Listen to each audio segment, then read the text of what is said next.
Oi pessoal, tudo bem? Eu sou Renato Moraes, sócio de contencioso e arbitragem do Cassione Advogados, e esse é mais um episódio do nosso Civil Talks. Hoje nós vamos tratar de pedido de falência e ação de execução. O pedido de falência é um tema bastante controverso, é um tema que coloca às vezes o devedor em dificuldades, e para explicar um pouquinho do pedido de falência, para explicar como é que funciona, como é que é essa relação entre pedido de falência e ação de execução, eu estou aqui hoje com a Jo Inácio, nossa associada, é quem cuida dos nossos processos de insolvência e quem vai contar um pouquinho disso para vocês. Para começar, Ju, eu queria que você explicasse para o pessoal essa dinâmica entre execução e pedido de falência, quando eu posso pedir um, quando eu posso pedir outro, né? Como é que funciona essa relação que às vezes pode não ficar muito clara para as pessoas. Bom, pela Lei de Falência e Recuperação Judicial, se eu sou credora e tenho um título executivo protestado com uma dívida acima de 40 salários mínimos, eu poderia entrar com processo de execução, ou seja, entrar com processo para cobrar essa dívida, ou eu poderia ingressar com um pedido de falência. De acordo com a lei, o requisito, o critério é o valor da dívida. Então, acima de 40 salários mínimos, eu poderia escolher entre uma medida ou outra. Conta um pouco para o pessoal, por que um credor de uma dívida ingressaria com um pedido de falência e não com um pedido de execução, né?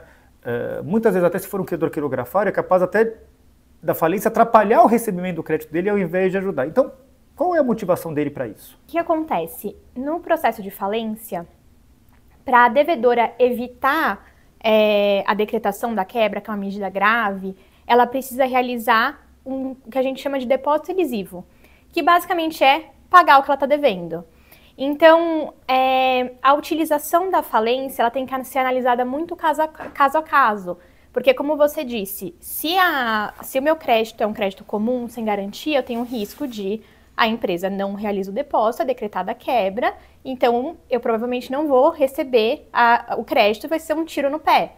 Mas assim, se o não pagamento não decorre de uma insolvência econômica de fato, né? Então se existe ali indícios de ativos, pode ser uma medida mais assim efetiva, porque a devedora não vai querer ter a quebra decretada, então ela vai lá e realiza o depósito da dívida para evitar isso. Então o que você está me dizendo aqui é que muita gente, credores, entram com pedido de falência e não com a execução, porque o depósito elisivo vai evitar aquela busca por patrimônio, que às vezes demora anos, às vezes não se acha nada, né?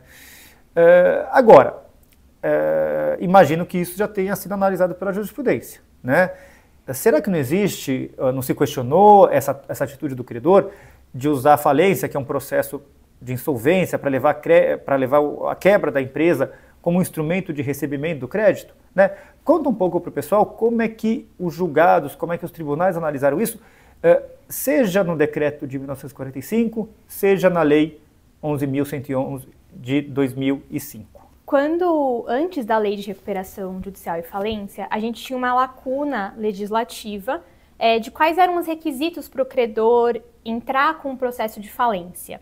E aí, em decorrência dessa lacuna legislativa, existiam pedidos impertinentes, lastreados em dívidas muito baixas, contra empresas que, assim, de forma notória eram solventes. Então, o judiciário funcionou como uma trava, no sentido de, olha, se você tem uma medida menos gravosa para buscar seu crédito, eu não vou aqui admitir seu pedido de falência.